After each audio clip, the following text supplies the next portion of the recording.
চট্টগ্রামে বহুল আলোচিত মৃত্যু হত্যা মামলার অন্যতম আসামি সাবেক পুলিশ সুপার বাবুল আক্তারের জামিন মঞ্জুর করেছেন উচ্চ আদালত।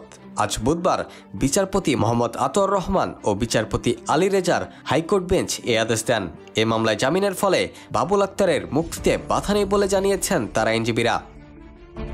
আদালতে বাবুলের পক্ষে শুনানি করেন অ্যাডভোকেট মোহাম্মদ শিশির মনির। তিনি বলেন, বাবুল আক্তার অন্য মামলায় আগে থেকেই জামিনে আছেন। আজ স্ত্রী হত্যা মামলায় জামিন পাওয়ায় তার মুক্তিতে বাধা নেই। মাহমুদা খানম মিতু 2016 সালের 5 জুন চট্টগ্রাম নগরের নিজাম রোডে সকালে ছেলেকে স্কুল বাসে তুলে দিতে যাওয়ার সময় দুর্বৃত্তদের গুলি ও ছুরিকাঘাতে নিহত হন।